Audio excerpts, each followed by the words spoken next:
Good evening বন্ধুরা, কেমন আছো? ভালো আছো? আশা করি তোমরা সকলেই ভালো আছো আর আমিও বেশ ভালো আছি। তোমাদের সঙ্গে ব্যস্ত জীবন ব্লগ নিয়ে আবার একটা ছোট্ট নিউ ব্লগ নিয়ে চলে এলাম। তো আজকের ব্লগটা বাড়ির কাজকর্ম আর কি সংসারের কিছু কিছু জিনিস যদি ক্লিন করে রাখা যায় প্রতি সপ্তাহে, তাহলে সব জিনিসটাই নতুনের মতো ঝকঝকে তকতকে হয়ে থাকবে।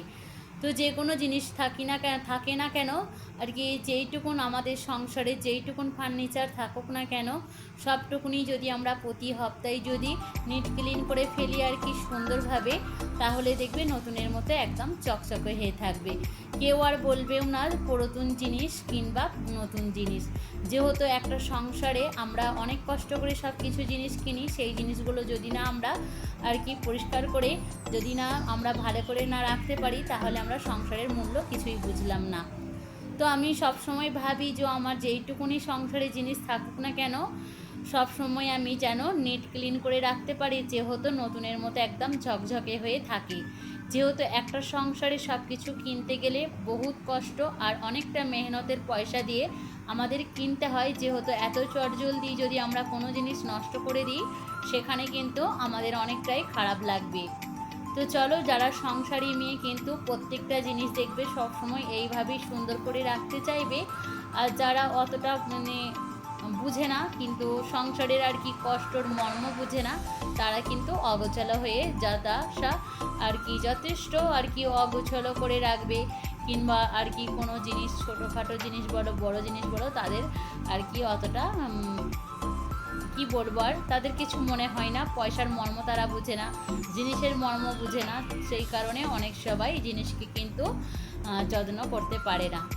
তো আমার কাছে বলা সব মেয়েদের জন্যই, যেইটুকুনি সংসারে যা কিছু থাকুক না কেন, সব সময় আর কি পরিষ্কার পরিচ্ছন্ন করে রাখাটাই ভালো। এক তো পরিষ্কার পরিচ্ছন্ন করে রাখলে বাড়ি ঘরদোর দেখতে খুব সুন্দরও লাগে, তার উপরে কি বলো তো, প্রত্যেকটা জিনিস অনেক দিন আমাদের টেকসই হয়।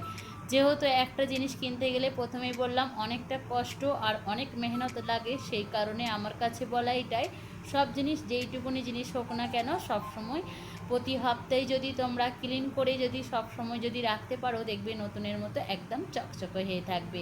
তো চলো বন্ধুরা, আজকে আমি কী জিনিস সংসারে আমার যেইটুকুনি জিনিস থাকুক না কেন, আমি সবসময় কিভাবে আমি পরিষ্কার পরিচ্ছন্ন করে রাখি, সেইটাই তোমাদের সঙ্গে শেয়ার করতে চলেছি। তো দেখতেই পেলে প্রথমে কোলারটা আমি আর কি সুন্দর করে মুছে নিয়েছিলাম। তারপরে যেহেতু সাদা আর কালো আর কি কালার সবসময় একটুনেতেই নোংরা হয়ে যায়, খারাপ লাগে খুবই দেখতে, সেই কারণে আমি প্রায় টাইমই শুধু সপ্তাহে না, বাকি কোনো দিন যদি হয়তো বসে থাকি কোলারের সামনে দেখি ধুলো জমে গেছে, আমি কিন্তু সঙ্গে সঙ্গে উঠে আর কি মুছে দিই। তারপরে আমি ওই সাইডে ড্রেসিনটাও একটু পরিষ্কার করে নিলাম, যেহেতু আমার এই ড্রেসিনে আর কি কোনো ইউজ আমি করি না আর কি। আমাদের ড্রেসিনের যে নলটা আছে সেটা আমি বন্ধ করে রেখেছি। অ্যাকচুয়ালি কী কারণে, আমার ছোট বেবি আছে, সব সময় ওই নল খুলে দেয়, আর নিচে ঘরমালিক আন্টিদের সঙ্গে আর কি কানেক্ট আছে, তারা বুঝতে পারে। কিন্তু অযথা পানি নষ্ট করলে সেইটা আমাদেরই একটা গোনার কাজ, আর বেফালতু নষ্ট করেও কোনো লাভ নেই। ছোট বাচ্চারা তো পানি ঘাটতে খুবই পছন্দ করে, তো আমি কিন্তু একদমই পছন্দ করি না। যেহেতু আমি ভাড়া বাড়িতে থাকি, 5টা লোক আমাকে 5 রকম কথা শোনাবে, বাচ্চারা অন্যায় করবে, সেইটা থেকে আমি অনেকটা দূরে থাকতে চাই। বাচ্চারা তো অনেক চিল্লামিল্লি খেলাধুলা সবই করতে থাকে, কিন্তু মায়েদের অনেকটা মা বাপকে শাসন করতে হয়। যেহেতু ভাড়া বাড়িতে থাকি, সব জিনিসটা তো সবাই সমান চোখে নেয় না, কেউ ভালো চোখেও নয়, কেউ খারাপ চোখেও নয়। যেহেতু অনেক ঘর মালিকরা আছে, যেহেতু বাচ্চারা থাকলে অনেক কিছু মেনটেন করে, যে না ছোটো বাচ্চা চিল্লাচ্ছে কিংবা হয়তো ভুল করে জল ফেলে দিয়েছে, সেগুলো অনেকটা হয়তো মানুষরা বুঝে, কিছু কিছু মানুষরা কিন্তু সেগুলো বুঝে না। এমন ভান করে যেন মনে হয় যেন তাদের বাড়িতে কিছু বাচ্চা আর কি ছেলে মানুষই হয়নি। তো চলো, কিছু না বলাই ভালো, মানুষের উপরে সব কিছুটা আমি অতটা বলতে চাইও না। যেহেতু নিজের বেবি নিজের যতটা আমরা সামলে রাখতে পারবো, ততটাই আমাদের বেস্ট, তাহলে আমাদের আর অত কারোর কথা শুনতে হবে না। তো চলো, তারপরে এই সাইডে আমি যে সব কিছু খাটটাও আর কি একটু ক্লিন করে নিলাম। তারপরে ভাবলাম এই চাদরটাই বিছাবো, যেহেতু এই দুদিন হচ্ছে চাদরটা বিছিয়েছিলাম, তো ভাবলাম এই চাদরটাই আবার আর কি বিছিয়ে দিই, আর কি কিছুই নোংরা হয়নি। আর অবশ্য আমরা এই রুমের মধ্যে আর কি শুই না, তো সেই কারণে আবার ওইটাই আমি ঝেড়ে আর কি তারপরে বিছিয়ে নিলাম। তারপরে দেখতে খুবই সুন্দর লাগছিল, মোছামুছির পর অনেকটা তারপরে তো খুব সুন্দর করে মোছামুছি করার পর খুব সুন্দর দেখতেও লাগছিল, যেহেতু অবশ্য লোহার খাট, আমাদের কাঠের খাট না। আর যেহেতু আমরা ভাড়া বাড়িতে থাকি, আবার শহরে থাকি, তো সেই কারণে আর কি বাড়িতে থাকা চলার মতো সব আর কি সামান কিনে আমরা আছি। যেহেতু এখানে যে কোনো মুহূর্তে আমাদের এখান থেকে চলে যেতে হবে, হয়তো কোনো সময় সারা জীবন তো এই শহরে থাকলে হবে না। তো সেই কারণে আমরা আর কি থাকার মতো সামানপত্র কিনেই থাকি। বড় বড় ফার্নিচার কিনে এখানে কোনো লাভ নেই, যেহেতু দেশের বাড়িতে সব কিছু আছে। আর এখানে কিনে আবার অযথা পয়সা নষ্ট করার কোনো প্রয়োজনই নেই। তো চলো, তারপরেই চলে এসেছিলাম এখানে ফ্রিজের ওপরটা, যেহেতু ফ্রিজের ওপরটা অনেকটা অগোছালো হয়েছিল। আর ভাবছিলাম যে গোটা ফ্রিজটাই যেহেতু মোছা হয়ে গেছে, কদিন আগে পুরো ডিপ ক্লিন করেছিলাম, তোমাদের সঙ্গে নিশ্চয়ই শেয়ারও করেছিলাম হয়তো ভিডিওতে। তো একদমই নোংরা হয়নি ভিতরটা, উপরটা একটু নোংরা হয়ে গেছিলো। তো ভাবলাম চলো উপরের কাপড়টা একটু ঝেড়ে আর কি উল্টে নিয়েছিলাম, যাতে আর কি পরে কাচলেও আবার চলে যাবে একদম। অথচ নোংরা হয়ে গেছিলো বিছানার মতো না, সেইভাবে আর কি কাপড়টা এত নোংরা হয়নি। তো সব সামানগুলো নামিয়ে দিয়ে পুরো ফাঁকা করে দিয়ে শুধু একটা ফুলের টব দিয়ে দিলাম। আর ওই কারেন্টের বোর্ডটা তো থাকবেই, যেহেতু এখানে কোনো বোর্ড নেই, অনেকটা দূরে আছে, যেখান থেকে ফ্রিজটা আছে ওখান থেকে আর কি বোর্ডটা অনেকটা দূরে আছে, আর কি ফ্রিজের তারটা ওখানে যায় না। তো সেই কারণে বোর্ডটা দিয়ে উপরে ফ্রিজটা আর কি সেটিং করা আছে। তারপরে ভাবলাম চলো শুধু বাইরেগুলোই আজকে একটু ক্লিন করে নিই, যেহেতু ভিতরটা খুব সুন্দর আছে, আমার না ক্লিন করলেও চলবে। তো বাইরেগুলোই আর কি খুব সুন্দর করে মুছে নিয়েছিলাম, যেহেতু 14 বার হাত দেওয়া হয়, মানে যতবার আর কি সামানপত্র বার করা হয় ততবার এখানটা হাত দেওয়া হয়। কিন্তু দেখবে ফ্রিজের যে হ্যান্ডেলের কাছে আর কিংবা হয়তো উপরে ফ্রিজের উপরগুলোও কিছু কিছু জায়গা দাগ পড়ে যায় সব সময় হাত দিয়ে। আর যেহেতু বাড়িতে ছোটো বাচ্চারা আছে, সবসময় তো ফ্রিজে হাত তো দেয়, যতই মানা করো ততই শুনে না, যত মানা করবে আবার বেশি করে। আমার বেবিটা এখন খুবই দুষ্টু হয়ে গেছে, সেটা এখন বেশিরভাগ ফ্রিজেতেই পড়ে থাকে, মানে কিছুই খাবে না, কিছুই নেবে না, তার সাথে মেচি ফ্রিজ খুলবে আর দেখবে। তো ওখানে ফ্রিজের উপরটাও আমার গোছানো কমপ্লিট হয়ে গেছিলো। চলে এসেছিলাম আবার রুমের ভিতর, যেহেতু রুমটা অনেকটা ক্লিন করে চলে গেছিলাম ফ্রিজটা মুছতে। তারপরে সাইডে আর কি টেবিলটাও আর কি কাপড়গুলো ঝেড়ে নিলাম, তারপরে বালিশগুলো ঠিকঠাক করে আবার গুটিয়ে নিলাম।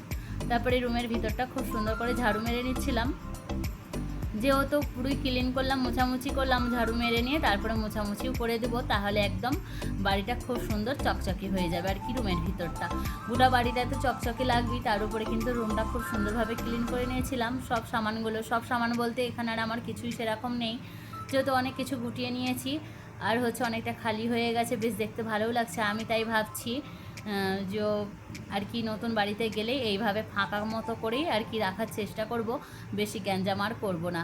যেহেতু ফাঁকা বাড়ি দেখবে এক এক জায়গায় আর কি খালি থাকলে দেখতে বেশ ভালোও লাগে, আর ফাঁকা বাড়ি যদি থাকে অনেকটা রুমটা দেখবে বেশ বড়ও লাগে।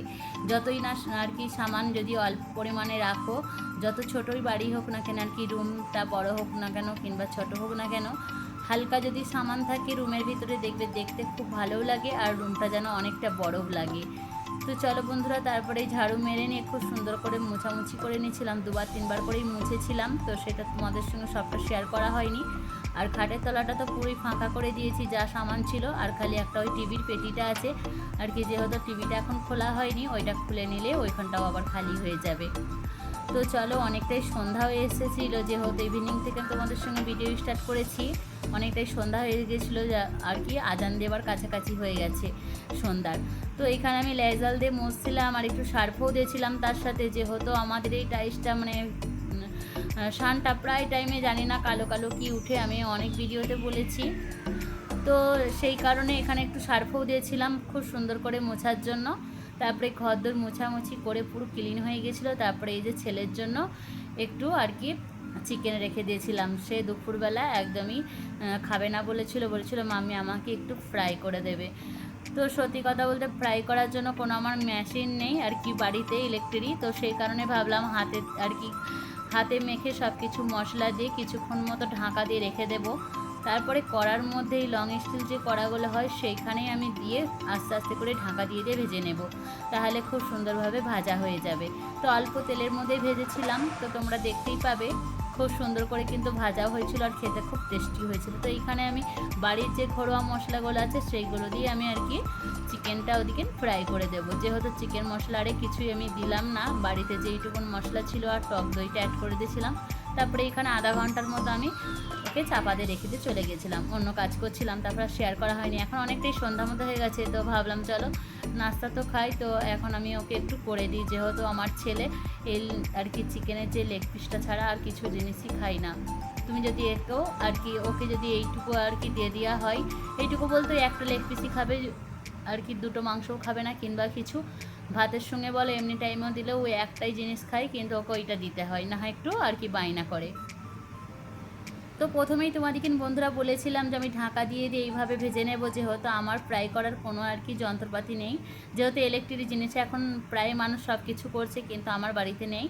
আর এখন আমি আর কি ওই সব জিনিস ইউজও করতে চাই না। আর প্রথমেই বললাম যে অযথা আমি কোনো জিনিস নষ্টও করি না, অত কিনতেও চাই না, যেহেতু যেমন সামর্থ্য মানুষের সেইভাবে থাকাটাই উচিত। আর আমাদের সংসারে, মধ্যবিত্ত সংসারে আমরা যদি বেশি আর কি সব কিছু কিনতে যাই, সেখানে আমাদের অনেকটা কিন্তু চাপ পড়ে যায়। তো চলো, মানুষ আস্তে আস্তেই বড় হয়, আস্তে আস্তেই সব কিছু, আর মানুষের তো সব কিছুটা আর কি শখ তো জীবনে আছেই, কারোর হয়তো আগে হয়, কারোর হয়তো পিছনে হয়। তো চলো, এখানে মেয়েকে তারপর একটু সুজি করে দিচ্ছিলাম, যেহেতু আমার মেয়ে ওই যে প্রথমেই তোমরা দেখলে ভিডিওতে পোকার হাঁড়ি নিয়ে দৌড়দৌড়ি করছে, মানে ওর সন্ধ্যা হলেই যাহা কিছু একটা করে দিতে হয়। আর এই কদিন খুবই বায়না করছে, হয় সুজি রান্না করে দিতে হচ্ছে, নয় সামাই রান্না করে দিতে হচ্ছে, মানে এই দুটো জিনিস এখন ওর খুব ফেভারিট হয়ে গেছে। যদি করে দেওয়া হয় খুব আনন্দ, না হয় অনেক কাঁদতে আরম্ভ করছে। তো ভাবছি যেহেতু ছোটো বাচ্চা মেয়ে, যেহেতু খেতে চাইছে, যেইটুকুনি খাক না কেন করে দিই। আরও দুটো বাচ্চা আছে, তারাও একটু করে খেয়ে নেবে, আর ওকে একটু খাইয়ে দেবো। তো তারপরে এখানে সুজি রান্নাটা কমপ্লিট হয়ে গেছিলো, ওকে কিছুটা পরিমাণে পেয়ালাই দিয়ে দিলাম আর কি বাটিতে। তো ভাবলাম চলো ওকে একটু খাইয়ে দিই আর তোমাদের সঙ্গে একটু শেয়ার করে দিই, যেহেতু এখন ও নিজে হাতে খুব সুন্দর করে খেতে শিখে গেছে। তো ওকে এখানে আমি ঠান্ডা করে বসিয়ে দিয়েছিলাম, ও একা একা খাচ্ছে আর আমার সঙ্গে একটু একটু বক বক করছে। আর এখন তো প্রচণ্ড মানে বদমাইশ, দুষ্টু হয়ে গেছে, সব কিছু শিখে গেছে, আর মানে বড়দের মতো পাকা পাকা কথাও বলছে। তো তোমাদের সঙ্গে এখানে শেয়ার করলাম না, যেহেতু পাশে আমার ছেলে আর কি ওর বন্ধুকে নিয়ে খেলা করছে, গাড়ি নিয়ে প্রচণ্ড চিল্লামিল্লি করছে, তো ওর কথাটা আর আমার তোমাদের সঙ্গে শেয়ার করা হলো না। এখানেও বলছে, আমি ওকে বলছি যে মাম্মাম তুমি একা একা খেতে শিখে গেছো, বড় হয়ে গেছো? বলছে হ্যাঁ আমি বড় হয়ে গেছি। হ্যাঁ আমি তো একা খেতে পানি, মানে ও তোদলা তোদলা এখন একটু কথা বলে, যেহেতু এই আর কি কথা শিখছে, ভালোভাবে এখনও শিখেনি। তো এখানে অনেকটা পরেশান করছিল, দুষ্টুমি করছিল, তার সঙ্গে কিন্তু খুব সুন্দর করে খেয়েও নিচ্ছিল। ওকে একটু বকাচ্ছিলাম যাতে ও টুকটুক করে খেয়ে নেয়, ওকে খালি 14 বার বলছিলাম তুমি বড় হয়ে গেছো, একা খেতে শিখে গেছো, তুমি তাড়াতাড়ি খেয়ে নাও।